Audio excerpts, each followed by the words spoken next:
invito a buscar el Evangelio de Juan. San Juan, capítulo 14,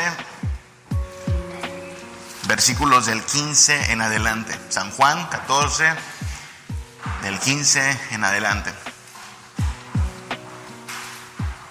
Dice la palabra de Dios: si me amáis, guardad mis mandamientos. Y yo rogaré al Padre y os dará otro consolador para que esté con vosotros para siempre. El Espíritu de verdad, al cual el mundo no puede recibir porque no le ve ni le conoce, pero vosotros le conocéis porque mora con vosotros y estará en vosotros. No os dejaré huérfanos, vendré a vosotros. Todavía un poco y el mundo no me verá, pero vosotros me veréis, porque yo vivo, vosotros también viviréis. Sabemos que esto ocurre la noche que Jesús va a ser entregado allá en el aposento alto. Jesús ha lavado los pies a sus discípulos, les ha dado algunas instrucciones para las cosas que vendrán y hace la promesa del Espíritu Santo, la promesa de que aun si Él se retira, enviará a otro consolador. Noten que la promesa del Espíritu Santo comienza con una mención de que los discípulos podrán guardar los mandamientos, ¿verdad? Versículo 15. Es decir, el Espíritu Santo va a venir sobre aquellos que aman a Jesús y estos podrán guardar los mandamientos del Señor. Recuerden que la ley de Dios son los mandamientos de Dios y son otra forma de referirnos a el pacto de Dios. Estatutos, decretos, mandatos, pacto, son parte del campo semántico del tema que estamos hablando. Bien, ayer veíamos la definición de iglesia, ¿verdad? La iglesia es el pueblo redimido de Dios, consagrado y congregado para reconocer su grandeza y misericordia como Señor del pacto. Es la definición con que nos quedamos el día de ayer. No sé si lo han notado, pero cuando decimos que vamos a hablar de las marcas de la iglesia, hemos tomado un emblema que espero nos resulte familiar. El emblema de la Iglesia Presbiteriana en México me parece que tenía originalmente un propósito didáctico. No creo que haya sido diseñado así nada más, sino que cada elemento tiene un simbolismo, ¿no? Y bueno, no tienes que ser presbiteriano para creer, para entender estas cosas, pero vamos a tomar este emblema como una herramienta didáctica y vamos a ir viendo los elementos, 7 en particular, 7 elementos que nos hablarán de estas 7 marcas de la iglesia. El Espíritu Santo reúne y perfecciona a los santos. Sin Él no sería efectiva la palabra, ni el discipulado, ni la vida en la iglesia. La primera marca que vamos a señalar de la iglesia pactual es la naturaleza espiritual de la misma. Si ustedes ven el emblema de la Iglesia Nacional Presbiteriana, coronando todo está una paloma, mostrando eso precisamente, la naturaleza espiritual de la iglesia. Acusan a los presbiterianos, nos acusan de que no hacemos mucho énfasis en el Espíritu Santo, en la obra del Espíritu Santo, la presencia del Espíritu Santo, los dones del Espíritu Santo, el poder del Espíritu Santo. Nos acusan de refrigerianos, dicen, ¿no? Porque pues está muy fría la cosa en la iglesia presbiteriana. Yo creo que la acusación es un tanto infundada e injusta, ¿no? Creemos tanto, o deberíamos creer tanto en la obra y poder del Espíritu Santo, que simplemente esta es nuestra concepción, que el Espíritu Santo es el que nos reunió, es el que nos está perfeccionando, y que sin Él, sin la presencia, poder y obra del Espíritu Santo, ni la palabra, ni el discipulado, ni la vida en la iglesia serían efectivos. Así de importante es el Espíritu Santo para nosotros. Dice la Confesión de Fe de Westminster, capítulo 25, párrafo 3, hablando de la iglesia. Dice: a esta iglesia católica, es decir, universal, visible, ha dado Cristo el ministerio, los oráculos y las ordenanzas de Dios, para reunir y perfeccionar a los santos en esta vida presente y hasta el fin del mundo, haciendo a aquellos suficientes para este objeto, según su promesa, por su presencia y espíritu. Hay que irnos despacito porque a veces, ya saben, las confesiones hacen como una declaración tan larga que hay que analizar cada uno de sus aspectos, ¿no? Hablando de la iglesia, lo que está diciendo la confesión es que esta iglesia, si bien es católica, es al mismo tiempo visible. Es decir, la iglesia cristiana, la iglesia de Cristo, se compone de una membresía global, ¿sí? Pero de presencia local. No es posible que diga, pues yo soy miembro de la iglesia universal, aunque no me congregue. No, Señor, qué bueno que te quieras sentir parte de la membresía global de la iglesia, pero debes tener presencia local, debes ser parte de una comunidad local. Ojo que la confesión de fe hace énfasis en esa situación. Esta iglesia católica visible, a esta iglesia católica visible ha dado Cristo el ministerio, los oráculos y las ordenanzas. ¿Cuál es el ministerio de la iglesia? ¿Cuál es la labor, la tarea de la iglesia? ¿Para qué estamos aquí en la tierra? Bueno, Mateo 28 nos deja bien en clara la comisión de la iglesia, ¿verdad? Estamos aquí para ser discípulos, para ser la sal de la tierra, la luz del mundo. Y entonces ese es el ministerio de la iglesia. Claro, conlleva otros asuntos que veremos también en el resto de la semana o la próxima, pero principalmente esta es la misión de la iglesia, ¿ok? Entonces Dios le ha dado a esta iglesia visible, católica, el ministerio, hacer discípulos, la gran comisión. También le ha dado los oráculos. ¿Qué es un oráculo? Bueno, eso es una palabra más compleja, ¿no? Pero básicamente por oráculos nos referimos a la revelación de Dios, ¿sí? El mensaje de Dios. Eso es un oráculo. Lo que un Dios dice. Claro, estamos hablando de una palabra que se utiliza incluso en otros contextos e incluso en el paganismo, ¿sí? Los paganos hablan también de oráculos, que son formas en las cuales los dioses se comunican con nosotros.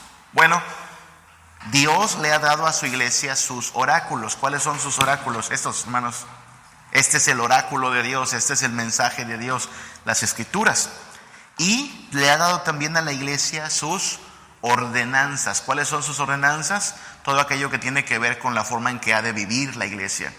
Los sacramentos, el llamado a congregarse y reconocer su grandeza y todos sus mandamientos, ¿okay? Su forma de vida, pues lo que Dios ha provisto para que esta iglesia se mantenga. Entonces, a esta iglesia católica Dios le ha dado un ministerio, hacer discípulos, le ha dado su oráculo, la palabra de Dios, le ha dado ordenanzas como modo de vida.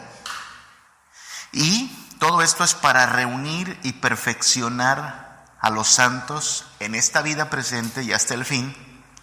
Y lo que hace suficientes, dice, haciendo a aquellos, o sea, estas cosas que acabamos de mencionar, suficientes para este objeto según su promesa, por su presencia y espíritu. Entonces, despicando esto o haciéndolo un poquito más sencillo, es el Espíritu Santo el que reúne y perfecciona a la iglesia, pero es el Espíritu Santo el que hace tanto a la palabra como al discipulado, como a la vida misma de la iglesia, efectivos. Piensen en lo importante que es esto. Esta palabra, como dice Martín Lutero en su himno Castillo Fuerte, esta palabra es palabra de verdad, ¿no? Al mundo no le apetece, pero muy firme permanece. Muchos de ustedes crecieron en la iglesia, muchos de ustedes son de cuna cristiana, dicen. Las bancas del templo tienen sus marcas de sus dientes cuando eran niñitos porque andaban mordiendo todo. Así es que muchos de ustedes tuvieron una Biblia en sus manos como accesorio normal, ¿no? Y es posible que incluso les obligaron a leerla. Al menos sé que nos obligaron a memorizarla. Cada domingo había que memorizar un texto. ¿Te acuerdas que pasábamos al frente a repetir un texto? Pero seamos sinceros o hagamos al menos un ejercicio retrospectivo. ¿Cuánto de eso era efectivo en aquel momento en tu vida? ¿Sí? repetías el texto generalmente por ganar el premio que te ofrecían, ¿no? O por darle gusto a tus papás. Nos gusta de niños darle gusto a nuestros padres. Mi primer regalo del cual tengo memoria fue una Biblia. Y yo estaba enojado porque yo quería un Nintendo, ¿no? Pero una Biblia. Ahora, la Biblia es palabra de Dios, es verdad inerrante, suficiente, ya saben, todas las características. Pero quien hace efectiva esa palabra, quien hace que la palabra de Dios deje de parecer un libro aburrido y sin sentido y se vuelva de verdad pan para tu alma, se vuelva de verdad lámpara a tus pies, no es otra persona más que el Espíritu Santo. Así es que solo para eso dependemos del Espíritu Santo, para que la palabra, el oráculo de Dios, sea efectivo. Si tu pastor puede predicar la palabra con precisión y con responsabilidad, bueno, gracias a Dios por tu pastor, pero quien le capacita para eso es el Espíritu Santo. Y si el sermón del pastor puede afectar las vidas de quienes oyen, no es su elocuencia y no es tampoco su gran número de habilidades, sino el poder del Espíritu Santo, porque podrías estar delante del mejor predicador del mundo y si no se te dan oídos para oír la palabra de Dios, sería pues nada eficaz. Es el Espíritu Santo quien hace efectiva la palabra. Es el Espíritu Santo quien hace efectivo el discipulado. Porque no creemos que tenemos tal poder de persuasión como para hacer que la gente se rinda a Cristo, ¿no? Se equivoca quien piensa que es tan sencillo como cerrar un trato o hacer una venta, ¿no? Estamos hablando de algo que requiere el obrar del Espíritu Santo, porque hasta que la gente no tenga el poder del Espíritu Santo obrando en sus vidas, estas cosas que les contamos serán como locura, ¿no? Las cosas que son de Dios se han de discernir espiritualmente, y a menos que las puedas discernir espiritualmente serán locura. Entonces, cuando una persona le habla de Cristo a otra persona y aquel a quien se le está presentando el Evangelio se arrepiente, se rinde a Cristo, estás viendo el obrar del Espíritu Santo en primera fila. Quien hace efectivo la vida de la iglesia, vaya, cuando una iglesia puede andar en las ordenanzas de Dios, vivir en santidad, celebrar los sacramentos con verdadera devoción, adorar en espíritu y en verdad, ¿quién te crees que hace eso? El consistorio no tiene tal poder, y tampoco, por cierto, tu organigrama de iglesia, si tú tienes tu visión y tus valores y tus metas y todo eso bien organizado, qué bonito, pero no es eso lo que hace que la iglesia pueda cumplir con la vida que Dios demanda de ella, sino el poder del Espíritu Santo. Así es que por eso me parece muy importante y atinado que quien sea que haya organizado el emblema de la iglesia haya puesto al Espíritu Santo simbolizado con una paloma hasta arriba, por encima de todas las cosas. Quita el Espíritu Santo y todo lo demás cae, colapsa, no se mantiene, porque es el Espíritu Santo el que reúne, perfecciona a los santos y Él hace efectiva la palabra, el discipulado y la vida en la iglesia. Entonces, eso hablaremos hoy. Ojo, no estamos hablando de la doctrina del Espíritu Santo, porque eso da pues para leer un montón de libros y hablar mucho más. No, vamos a hablar específicamente de cómo se relaciona la persona y la obra del Espíritu Santo con el llamado a la iglesia a ser la comunidad del pacto. ¿Sí? Vamos a tratar de establecer esa relación, Espíritu Santo y pacto, y cómo entonces una iglesia como comunidad de pacto debe entender la obra del Espíritu Santo y valorarla. No se puede fabricar una iglesia, eso ya lo deberíamos tener bien en claro, aunque hay gente que no piensa así. Un día hablaba con un entonces hermano, hoy ha apostatado, pero entonces creíamos que era hermano. Todavía se puede arrepentir, ¿no? Antes de que Cristo venga podría arrepentirse y venir a salvación. Pero él decía, estaba en crisis su negocio, muy bajas las ventas, estaba a punto de quebrar, y decía, creo que lo que más me convendría en todo caso, con un tono de burla, es poner una iglesia, dice. Ahí las ventas no bajan. Con ese aire de un tanto de burlesco, ¿no? O sea, la idea es, a ti de seguro, porque estábamos platicando, a ti de seguro por ser pastor nunca te va mal. Siempre la gente está dispuesta a ofrendar o a dar su diezmo. Pobre ingenuo, ¿no? No sabe. Pero mis ventas están bajas. Así es que yo creo que me convendría, sería buen negocio plantar una iglesia, ¿no? Como si fuera cualquier cosa. Bueno, nunca lo intentó, estaba bromeando también, pero hay gente que piensa que sí se puede. Hay gente que piensa que puedes fabricar una iglesia. Por diversos motivos, todos ellos vanagloriosos, pero piensan que una iglesia se puede fabricar. Y entonces es donde tenemos que hacer precisiones que ustedes ya conocen, ¿no? Que cuando hablamos de iglesia no estamos hablando de un edificio material. Cómo nos repiten una y otra vez algunos pastores eso, ¿no? La iglesia no es el edificio. Y nosotros entonces deberíamos distinguir, para ser un poquito más congruentes, entre el templo y la iglesia, ¿no? El domingo vamos al templo a reunirnos con la iglesia. La iglesia canta, la iglesia adora, la iglesia cuando termina el culto va a sus casas y la iglesia se sigue santificando. Ahora, no es pecado decir que vamos a la iglesia, pero les animo a que seamos un poquito más congruentes y hagamos esa distinción.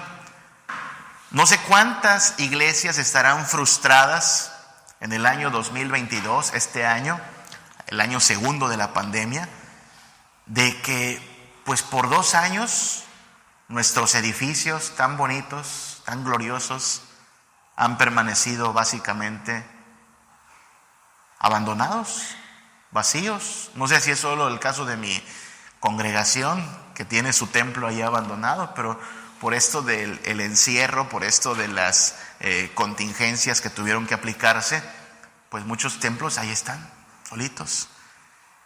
Y piensen cuánto le lleva a una iglesia hacerse de un edificio y decorarlo. Hasta nombramos un comité especial para todo eso, ¿verdad?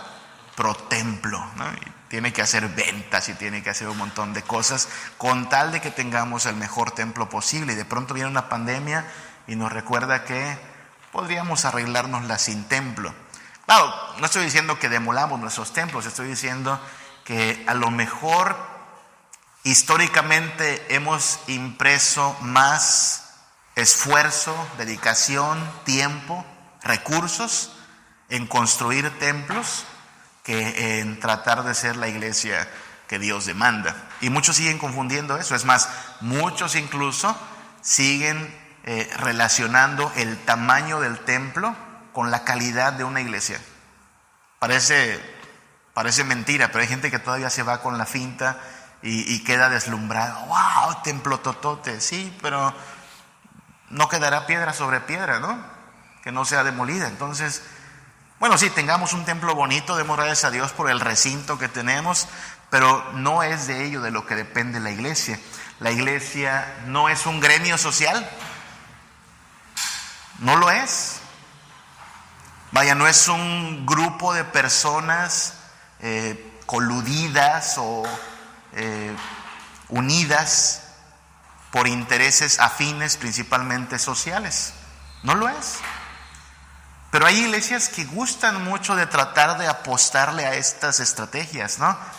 Juntar gente alrededor de bienes o intereses sociales.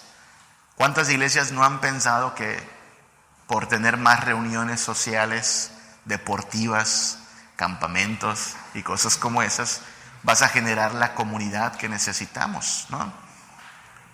La iglesia donde yo estaba, se creía ingenuamente que el fútbol atraía a la gente, ¿tú crees?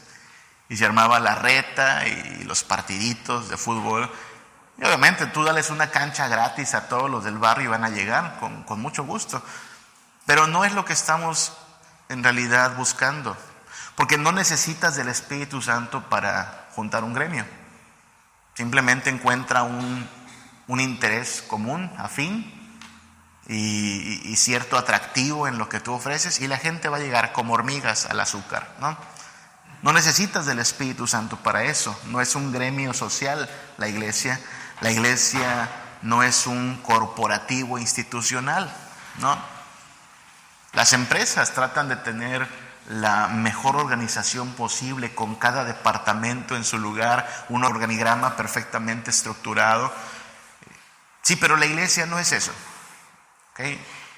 La iglesia no es un conglomerado institucional, un corporativo institucional, donde cuando tienes de una vez ya todos los departamentos organizados y cada quien en su lugar, y como te digo, hasta una playera que tiene tu declaración de meta y de visión y tus valores, ya somos la iglesia. Puede ser bonita la playera sin duda, pero eso no es necesariamente una iglesia. Aclaremos algo, no estoy diciendo que no debamos tener edificios, insisto, es una bendición tener edificios. No estoy diciendo que no tengamos cierta dimensión social como iglesia, sí, la debemos tener, debemos ser sal de la tierra y luz del mundo.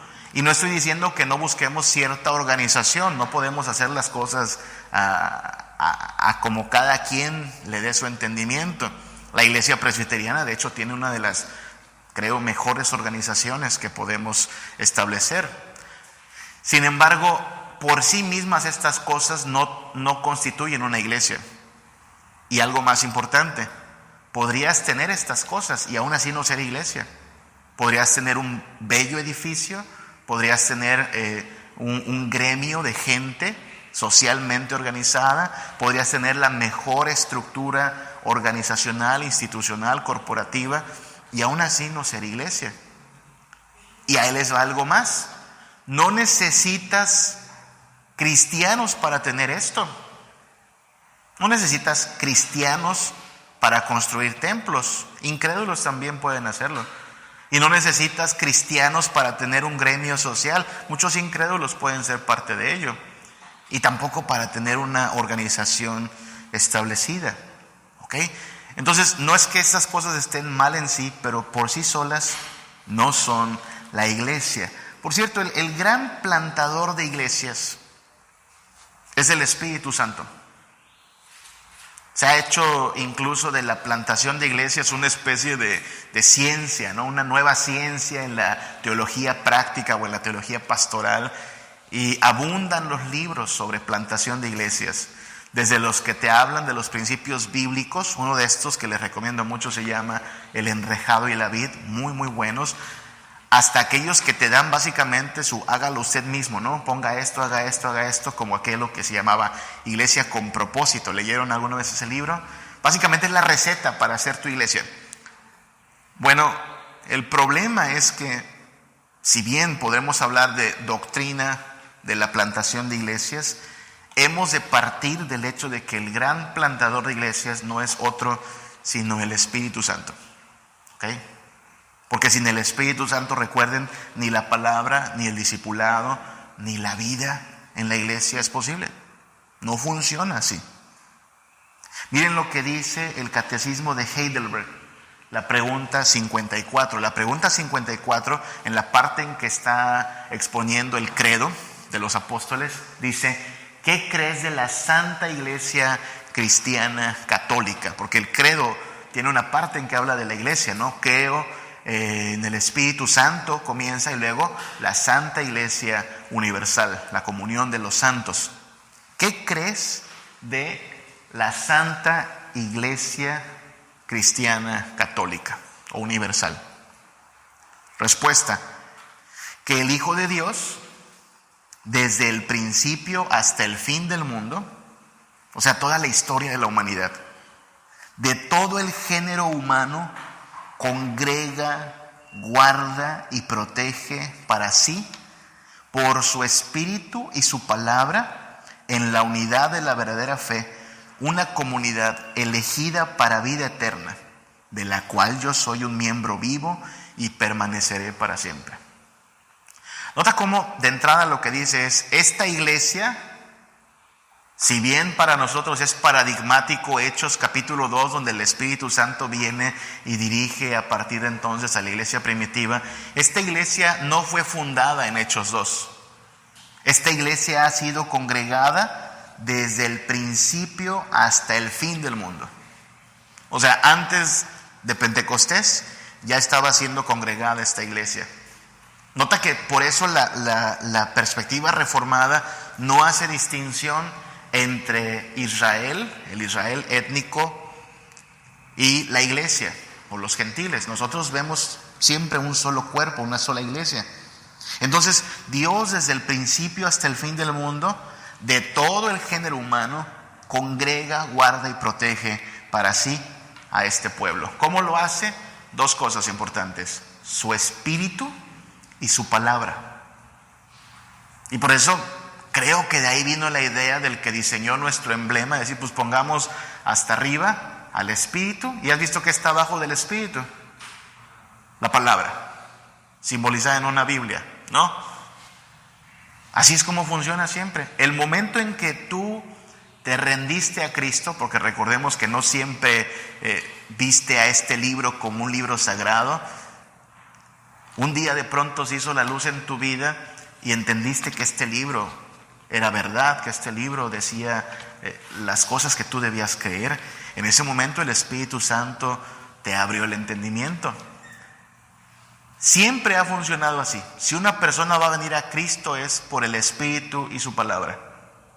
Puedes tener el edificio, el gremio y la organización, pero sin el Espíritu y la palabra no va a funcionar. Entonces, el único que puede plantar iglesias o fabricar a la iglesia, si permiten el uso de esa palabra, es el Espíritu de Dios, el Espíritu Santo. Y siempre será de acuerdo a su palabra, no de acuerdo a la última receta mercadotécnica, no de acuerdo a la última moda en cuanto a plantación de iglesias. Siempre será central su palabra. Y por eso tenemos que entender cómo ocurre esto de que el Espíritu Santo va a ser el gran plantador de iglesias. Lo vemos en el libro de Hechos, ¿se acuerdan? El libro de Hechos, tradicionalmente llamado Hechos de los Apóstoles, ¿no? Dice John Stott en su comentario a los Hechos que este libro mejor debiera llamarse Hechos ¿de quién? Del Espíritu Santo, ¿verdad? Porque quien está activo todo el tiempo en este libro es el Espíritu Santo. Los apóstoles solo obedecen a Dios. Los apóstoles solo hacen lo que se les encomendó, pero quien convence personas, quien abre corazones, quien detiene a los malhechores, es el Espíritu de Dios. Así es que el Espíritu de Dios es quien obra hasta el día de hoy y ha obrado desde el principio de la historia para congregar a este pueblo. ¿Cómo lo hace? Bueno, el Espíritu Santo es el que nos congrega. Eso dice Heidelberg, ¿no? Congrega. Tiene tal poder que puede congregar a los creyentes, juntarlos. Miren cómo es posible esto. Estamos a miles de kilómetros del lugar donde ocurrió el Pentecostés. Somos veracruzanos, tamaulipecos, campechanos, yucatecos. ¿Qué tenemos que ver con la nación de Israel, étnicamente hablando? Nada. Bíblicamente somos gentiles, ¿no es así? Hablando castellano, ni siquiera hebreo, ni siquiera griego, castellano. Pero ha sido tal el poder de Dios que el Evangelio ha llegado hasta acá. ¿Dónde encontramos la promesa de ello? Hechos capítulo 1, versículo 8. ¿Se acuerdan? Recibiréis poder cuando haya venido sobre vosotros el Espíritu Santo y me seréis testigos en Jerusalén, en toda Judea, en Samaria y hasta lo último de la tierra. Y aquí estamos en la península de Yucatán, estudiando un poquito la palabra que el mismo Espíritu Santo inspiró. Este Espíritu de Dios es el único que nos puede congregar. No solo congrega, conserva. El Catecismo de Heidelberg usa la palabra guarda, ¿no? Es mantiene, preserva a los creyentes en un solo cuerpo. Y esa es nuestra certeza. Esto ayuda a descansar bastante, hermanos. Especialmente hablo a quienes van a ser líderes de iglesia o pastores. Hermanos, la iglesia no depende de ti. Ni siquiera la tienes que conservar tú. Es el Espíritu Santo el que la conserva. No sé si lo sepan, pero muchos pastores tienen problemas de ansiedad y de estrés. Y gran parte de esa ansiedad y de estrés, creo, supongo, no puedo generalizar, pero tiene algo que ver con no descansar en que es el Espíritu Santo el que conserva la iglesia. Es más, el pastor se va a morir porque no somos eternos. Y la iglesia, si es una iglesia verdadera, va a continuar. Fíjese que es uno de los motivos por los cuales también desaliento el que empieces a preocuparte por tener algo así como tu modelo de iglesia. ¿Sabes qué va a pasar a tu modelo de iglesia cuando te mueras? Va a morir contigo, casi siempre pasa así. ¿No te has dado cuenta que generalmente pasa así? Piensa, por ejemplo, en un hombre muy influyente de nuestra era, llamado John Piper. ¿Te suena John Piper? Bueno, John Piper ha hecho tal contribución a la iglesia que yo creo que será renombrado en las próximas décadas, ¿no? Sus libros son de bastante bendición, su enfoque en las misiones. Pero hace unos cuantos años John Piper dice a su iglesia, la iglesia Belém en Minneapolis, ¿no? ¿Saben qué? Adiós, me voy. Puedes buscar el sitio de la iglesia Belém. Se fue John Piper y se fue todo ese enfoque. Y llegó otro pastor, y esperemos que Dios lo bendiga, porque es muy grande la sombra de John Piper, ¿no? Pero el modelo y la organización y las playeras, todo eso se fue con John Piper. Así va a pasar contigo y conmigo. Estos pocos años que tengamos el privilegio de ministrar a la iglesia, debemos hacerlo de la mejor manera posible, claro. Y que Dios nos instruya y que Dios nos ilumine. Pero hermanos, somos piezas movibles. Somos siervos inútiles. Aun si hacemos nuestra chamba, seremos siervos inútiles. Quien conserva la iglesia es el Espíritu Santo. Tú y yo nos podemos morir en este día. La iglesia va a seguir. ¿Se acuerdan lo que decíamos ayer? Dios no nos necesita en sí. Es un privilegio que nos llame a su servicio, pero se las puede arreglar muy bien sin nosotros. Es el Espíritu Santo el que conserva y es el que custodia a la iglesia. Heidelberg usa la palabra protege, ¿no? Nos protege, nos custodia para que los enemigos del Señor y de su reino no puedan causarle daño. Sí, amenazan, sí, parecen bastante intimidantes, pero recuerden lo que dice también el himno Castillo Fuerte, ¿no? Que muestre su vigor, Satán y su furor, dañarnos no podrá, es ya condenado por la palabra santa. Así es que el Espíritu de Dios va a mantenernos a resguardo, no nos va a pasar nada que no esté ya establecido por el decreto de Dios. Este es el poder del Espíritu Santo. Ni el mejor pastor, ni el más robusto consistorio tiene poder para congregar, conservar y cuidar a la iglesia perpetuamente. No lo tenemos, es el Espíritu Santo. Y entonces tenemos que entender eso cuando hablamos de iglesia. No es como decir, voy a iniciar un proyecto personal, una empresa personal. No es tu iglesia, no es tu proyecto, es el proyecto de Dios. Seguimos, dicen, ¿no? Que el libro de Hechos es el libro que no termina de escribirse, en el sentido de que se está cumpliendo esta palabra de Hechos capítulo 1, versículo 8, ¿no? Hasta lo último de la tierra. El Espíritu Santo es quien congrega, custodia y guarda a los creyentes. El Espíritu Santo reúne y perfecciona a los santos. Sin Él no sería efectiva la palabra, ni el discipulado, ni la vida en la iglesia. No dejes que mi vida se desperdicie en cosas que la pena no valdrá. Afanes ya no más, sino que cada día aplique tu palabra en mi forma de pensar y diario caminar. Dios mío, yo quiero corresponder al amor que tú me das. Quiero amarte de verdad en mi diario caminar, y cuando tú regreses me encuentres haciendo tu voluntad.